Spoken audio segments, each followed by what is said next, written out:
रस्ते में वह नरपिशाच बैठा था।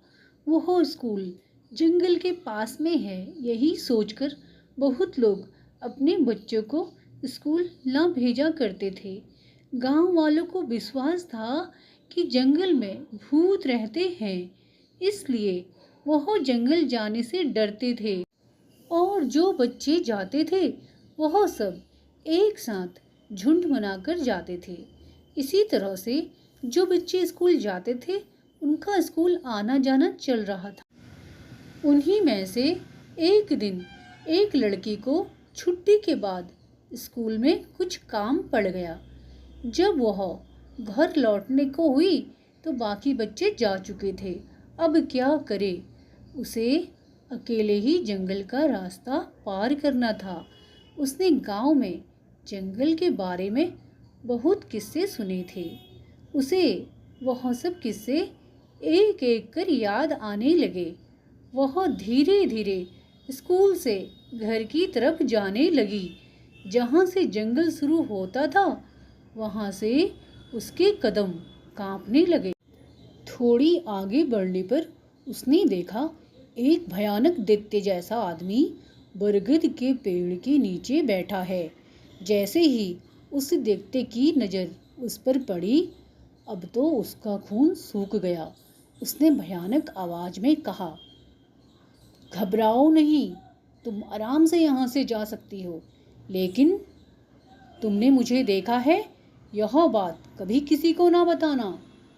इस जंगल में भूत रहते हैं, इस बात को अफवाह ही रहने देना। ध्यान रहे, अगर कभी किसी को तुमने यह बात बताई तो उसी वक्त तुम्हारे प्राण ले लूँगा। अब तो वह लड़की सरपट भागते हुए वहाँ से निकली। उसने घर जाकर ही दम लिया। वह यह सब बात किसी को बता नहीं सकती थी। इस वजह से उसे घर जाते ही बहुत तेज बुखार आ गया। माँ ने सोचा आज अकेले स्कूल से घर आई है, इसीलिए डर गई है। रात को वह मन में सोचने लगी, मैंने तो किसी को कुछ बताया नहीं, फिर मुझे इतना तेज बुखार क्यों आ रहा है। लेकिन जब सुबह उठी तो वह पूरी तरह से अच्छी चंगी थी। धीरे धीरे समय बीतता गया।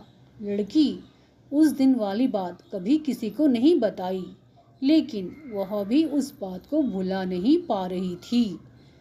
जिस दिन वह ब्याह करके ससुराल गई तो उसने सोचा यह बात मुझे अपने पति को बतानी चाहिए।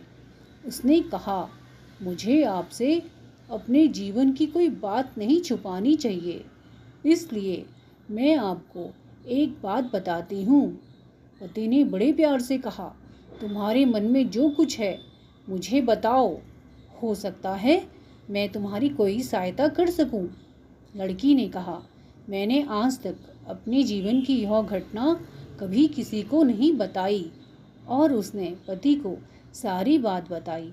तभी अचानक उसके पति ने भयानक आवाज में कहा, तुमको मैंने यह बात बताने के लिए मना किया था और आज तुमने बता दिया। ऐसा कहते ही उसका पति भयानक आवाज में हंसने लगा।